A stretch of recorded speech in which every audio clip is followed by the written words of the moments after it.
All women are queens. If she breathes, she's a thought.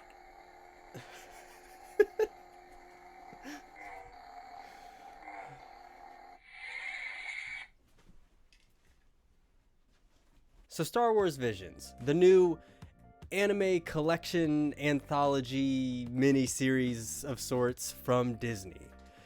Is it worth watching? Honestly, there's only one real way I can find to describe this little collection, and that's essentially hit or miss. It really comes to what your personal taste is, how fondly you think of the Star Wars series, and how you feel about anime. There's actually a lot of different components into someone's actual taste on how you'll probably feel about the majority or just minuscule aspects of this little collection of episodes. It is 9 episodes, all providing their own story per. It's actually very reminiscent of Halo Legends, which came out like over a decade ago at this point, but it just really reminds me of that, where it's a different story per episode and the art style is completely different, because here they actually have a different studio per episode and 2 studios do 2 episodes, so there are 7 studios. That is math.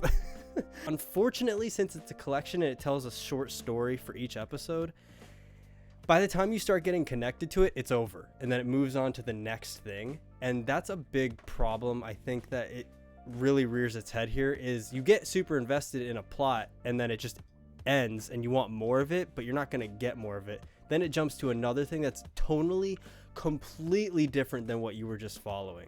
So you go in these 15-minute bursts of just like whiplash almost, which is fine if you're watching them kind of on their own. But since this is in a collection and it was all released all at once, of course, gonna watch it all at once. Now, kind of a speed run of the episodes. I'm not gonna spoil anything. I also don't want to spend 10 minutes talking about the episodes as an analysis. I'm not really good at that in general anyway. I'm just gonna kind of give a basic rundown on kind of the faults and the pros for each episode as they go through. And yeah, you decide for yourself, because it is to each their own what you like and dislike about this. But I will kind of give my own personal opinion and on my taste, what I thought of them. Starting with the first episode, The Duel. I was nervous about this one. It has the same animation style as Batman Ninja, and anybody that's basically seen, it's like my 4th video I ever made was on that movie. Cut to the chase, I don't really like that movie. I like the idea of it, but the visuals of it are not great, and it's very much the same art style, a very like almost janky CG kind of. It's like a hybrid, except they made it very black and white as its filter, with like blues and reds and like very like primary colors as the glow through stuff to accent things, which I really liked. Artistically, it looks good. I was very surprised that it was honestly probably one of my more preferred ones throughout this series. The story is exciting and interesting almost the entire way through, and it keeps you engaged. It's a great first episode. I really don't have that many complaints about it. Coming off of the surprisingly good first episode with a samurai Jedi and pretty good art style to boot, and a twist even, comes episode 2. Not bad, but I will say it is essentially a slice of life high school band episode. It straight up feels like the design of the room that they play in the beginning is the auditorium for the basic slice of life anime series episode where they just perform. It really does just kind of feel like it's out of place. It doesn't really feel like it's necessary to be in Star Wars at any point. It does have some cameos in it, but otherwise it's just kind of lopped in there. And yeah, it's not necessarily bad, but I do feel like I would have highly recommended if they put it a little bit later, once you got a little more used to the switch in style, rather than this very jarring, like, there's no fighting, at least if you want to call it that. Definitely no main fighting, and it's just kind of all right. It's very slice of lifey. There is a song performance at the end of the episode, which it's not bad in English, which is what obviously I watched it in primarily, and then went back and watched it in Japanese again just to compare. But my primary experience was in English just because that's how it's presented initially. So it's okay. The voice actor they got for the singer is not great. It's not terrible, but it's not very good either. It's just passable. Switching it into other languages was kind of fun. I will say the Japanese version is very good for the song, and surprisingly, even stuff like German was oddly good. I did enjoy that. The Chinese Cantonese version is kind of lauded in with the English one. It's almost not even the singer's fault. It's more the mixing on it is like the voice of the singer is way higher than the actual band's music, and it just is out of pay. Like, it just doesn't fit in. But yeah, it was kind of fun to go through each one, and I applaud them for actually getting the person to sing for each language rather than just kind of stick with the one main language and then dub, or not dub, but like put subtitles on. The third episode was arguably my most anticipated one, primarily because the studio behind it is Trigger, one of my absolute favorites studio wise. This episode is a little bit of a controversial one, I will say, not for the actual premise, but between people and their feelings towards it. The animation style, Trigger, very similar to Promare.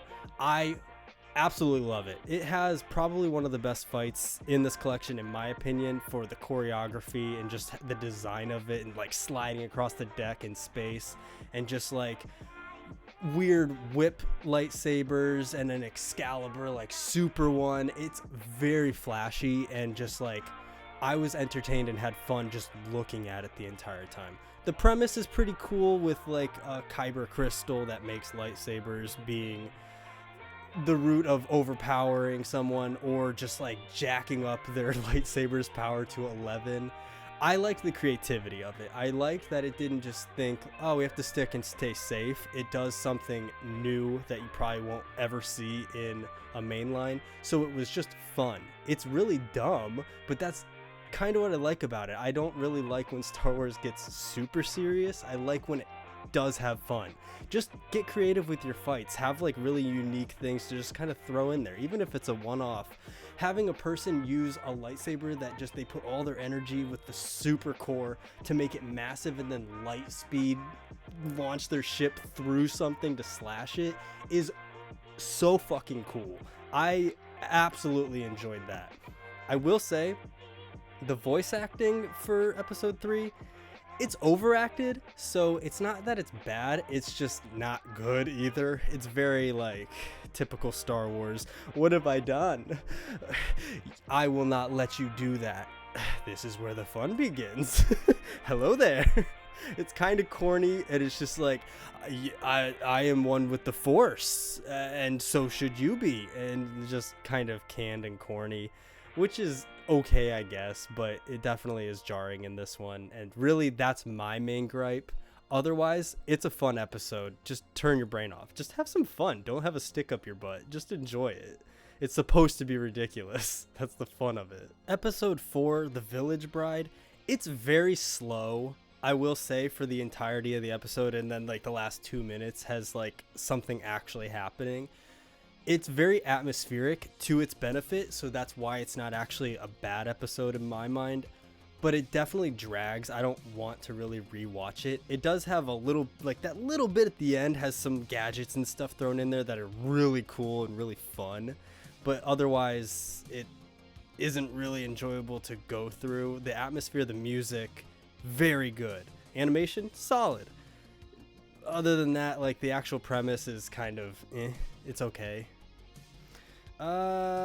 Episode 5, The Ninth Jedi. This is probably one of the best ones for sure. It's just solid and enjoyable the entire way through, with just a collection of Jedis, a little bit of a twist, and just a lot of heart into it, like heartfelt moments and just connections between all these different cast members. There's a couple weak characters in it, but the main girl for it, which essentially, I mean, she at least feels like the main character, but there are a lot of people in it. It's just a solid episode. The animation is great. I think everybody that saw the trailer with the riding the hover scooter over the ice and like jumping off of it and sliding, like there's a fight for that. It's just super fun. I really liked it. It has pretty much everything you could really want from a single episode. And if they had a branching thing that went into a series, this would be a great one to run with. From there, episode 6, Toby. It starts off very jank. I wasn't very much of a fan of it. It's very like Mega Man almost. It's just like, what is happening? This kind of weird. But it grows on you pretty quickly, and especially by the end, you're like, all right, damn, I enjoyed that. That was pretty fun. I was not expecting it to go where it went. And yeah, it's a solid experience. Really nothing notable there. Nothing really bad other than just the beginning being like, what is happening? Like, why? After that, another trigger one, The Elder for episode 7, actually doesn't really look that much like the typical Gurren Lagann or Kill la Kill type style that Trigger and Where They Came From is known for, but it's still very good. This is definitely another good one. The choreography on the fight in this episode is just very good. I just really like how they like did every little beat and punch and swipe. Very fun overall. It has a pretty interesting story, and the dynamic between characters is believable and just like fleshed out enough in a short period of time. Episode 8, Lop and Ocho, for the furries out there, but not really. This is like your Lola Bunny replacement, but she's such a great character, and just like the design, the art for it is really good, and it actually does have a lot of heart, especially by the end. It really pulls on your emotions. So I don't have a lot of complaints about it either. Also, I mean, much like most of these cliffhanger endings with these episodes, it could get its own series and probably do pretty well. I enjoyed it. And then the finale episode this one was very jarring. It has very weird pick in music, and it just kind of feels like it's all over the place. Like there's not really a reason to care, or it's very confusing while you're going through it. And then the ending happens, and you're like, what? Why? No. And then it ends, and you're just like, well, that's a kind of a sad ending to just end it all off on, and kind of left a bad taste in my mouth until the next day I sat down and watched it, because most of these are only like 12 to 15 minutes long. Some of them do reach 22, but not many of them. Most of them are about 14-15 minutes on average, and this is a shorter one. I think it is only 12 minutes, so it's an easy one to sit right through again. I will say the music this time around, after really listening to it and kind of knowing where it goes, it actually, instead of it being epic for the fight at the end or super sad for the sad ending that it's gonna really hit you with, it almost gives you a sense of dread and anxiety, and just like has this very important moment of just a clouded judgment with the main character and like his inner struggle. And I really appreciate it because it made me uncomfortable after I started paying attention more to it. I was like, oh, this is like uneasy like to watch. So it makes the ending actually like way better, because it's like, damn, all right, I respect it. And the music just subconsciously kind of planted that. Unfortunately, did not get that the first time through, but luckily it is an entire show you have to watch. It's just one episode, so resitting through it, very easy. So I will say, didn't like it at first, definitely like it now after sitting through it. It does have a deeper meaning to it. And that's the last episode for this collection. I really personally don't think there is a bad episode in here. There are ones that are stronger than others, some that tell the full narrative by the end, and then some that just leave massive cliffhangers, or ones that are just kind of like, I don't really care where this goes, like it's over, like it was a good little mini short.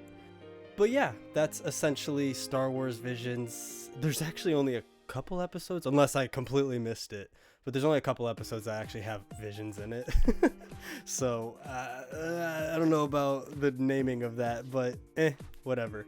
That is what it is. I guess I did say I was going to be fast about that and not do it. Take 10 minutes to explain the episodes, and well, I guess it took more than 10 minutes to explain the episodes because I'm a fucking idiot.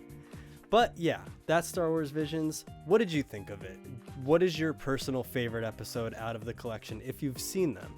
I don't really want to know what your least favorite one is because that just, it's kind of toxic. I don't really give a damn what someone's hatred is on something. Just what is your favorite one? I still don't really know if I have a personal favorite, but I do have ones that hit certain beats that I enjoyed more than others. Other than that, that's all I really have to talk about for today. So I hope you have a great rest of your day, and I'll see you in the next one. Peace.